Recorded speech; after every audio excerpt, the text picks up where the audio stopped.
আমরা অনেক আছি আখল তোলা বেশ মনে করি এনটাইন তো আর কোনো কাম নাই, সোজা সাজা গেছো আমি বাক্কা আখলালা শিয়ান মানুষ বাড়িতে বসে উয়াজ শোনা যারতে খিতা লাগি হিনো যাইতাম।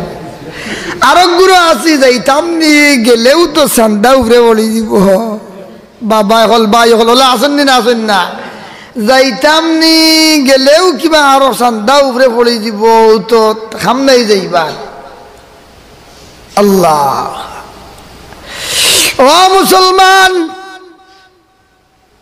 যে নিজরে বাক্কা আখলালা মনে করায় যাইবার খাম না এই বাড়িত বইয়া তো ওয়াজ শুনা যার, আবার যে নিজরে বাক্কা শিয়ান মনে করায় যাইতাম নি গেলেও তো চান্দা দেওয়া লাগি দিব, তার বাড়িত বইয়া ওয়াজ শুনিলাই এমন খান থেকে এই রাখার গলা খিলা উনমু। ও মুসলমান, আল্লাহ না করুক যদি আজকের রাত তোমার মৌত খান হয়ে যায় রে ভাই, এমন বস্তানি বস্তাই ভাই হাজারো বস্তাইও এই দিন এই সময় এই মাহফিল ফিরিয়া পাইতায় না, ঠিক না ঠিক না? যেই সময় তোমার হায়াতর জল খতম হয়ে যাব, তোমার আমল নামার খাতা স্টপ করা হইব, বন্ধ করা হয়ে যাব,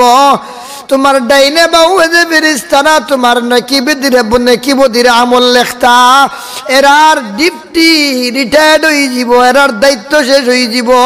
তোমার আর আমলের কোনো দরজা রইছে না, বন্ধ হয়ে গেছে। ও মুসলমান, সেই দিন যেই দিন তোমার আমল নামা হিসাব হইব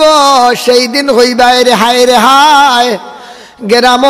আমার গাঁও রুয়াজ হইছে, আর মানুষ বাকি মানুষগুলা গিয়া ওয়াজও মাহফিল রাত 12টা পর্যন্ত 1টা পর্যন্ত বইছেন, আমি যে বইলাম না আজকে এই মানুষটা ওয়াজও দিনে রাইতে দীর্ঘ সময় বুয়ার কারণে যে সোয়াবর মালিক হইছে,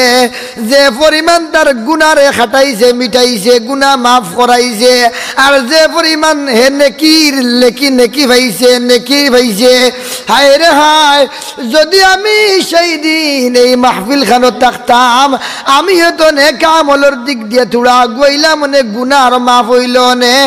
আযাব আর গজবর শাস্তি তাকি বাঁচিলাম মনে। সেই দিন তুমি যত আফসোস করো কিন্তু কোনো আফসোসে তোমার খামাইতো না, তখন যত আফসোস করো আর কও যদি এখন আমার দুনিয়ায় আবার দেওয়া হইতো তাহলে কোনো একটা ওয়াজর মাহফিলও মিস করলাম না অনে, 5 ওয়াক্তর নামাজের মাঝে 1 ওয়াক্তর নামাজও মিস করলাম না অনে,